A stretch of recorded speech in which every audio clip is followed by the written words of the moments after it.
Welcome to ANJPR Summer Series.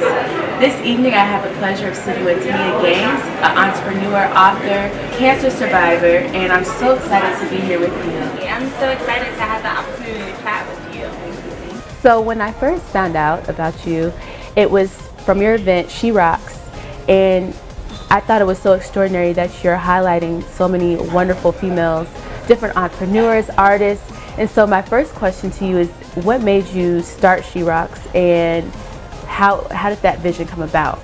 SheRocks literally was like an accidental passion. I was with one of my colleagues because originally my company was a blog site. We covered positive people, positive media, and we were covering the Stellar Awards in Nashville, Tennessee, and I said, we have to do something for Women's History Month.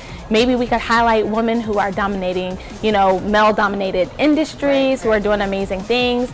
And when I started to do the research, to see, okay, what type of women should we be focused on, I found out that less than 20% of women artists across the country were not being showcased in Smithsonian's and museums across the world. And I said, that's a problem. I'm tired of women being told that they're good enough just for being a woman, or, like, you do that great for a girl. And so I said, no, we're gonna have an event. We're gonna highlight and celebrate women who are doing amazing things. And I want their peers to know, I want other women to know that they can be celebrated even by other women. So I put the event together, called it SheRocks, and the first one was in the basement of my parents' church. Wow. Yeah. So what year was that? That was in 2013. So you've had it annually every year. Yeah. I'm sure it's grown. Yes. Oh my gosh. I mean, the first event, I honestly only expected maybe 30, 40 people to show up.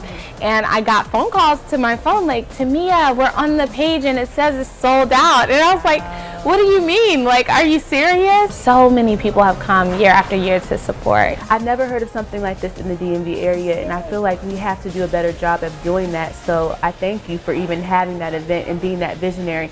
And on top of that, I didn't realize that you had done this for so long. I thought that was the first event when I saw it. Nope. This is the 4th year, and we're going into year 5 in 2017. Yes. 2017, definitely. Yeah, the anniversary event. I'm excited. Yeah, I'm excited for you. And so let's talk a little bit about your business. At first, originally, when I started my company as a blog site, I just kind of wanted to go in the realm of communications and highlight, people who were doing positive things, so socially conscious brands. And at the same time, I was pursuing my passion part-time. So I was still doing stuff for the radio station. I was still doing stuff in PR. And it was just like, why am I pursuing this full-time when communications is my passion? It's what I love to do. And I would rather turn this into a company to help those socially conscious brands get the exposure that they need, or to market themselves in a more appealing way. And so I just made the decision in 2013, you know what, I'm going to turn this into a full-time business. And I see that you do consulting as well. Yes. And you provide different packages, and you have a brand book, right? Yes, and so I have a book that I released called Be Masterful, and it's really about mastering your mindset, to get people in the scope of being tenacious about their dreams, no matter what. I don't believe in quitting. I believe if something matters that much, that you should really go after it.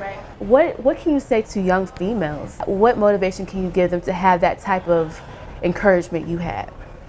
I would tell them that I don't know any success story that doesn't have I failed. Failure taught me everything I know about how to be a success. And if you are really passionate about something, you'll understand what it means to stay hungry. So I would tell them it's not about becoming, it's about staying.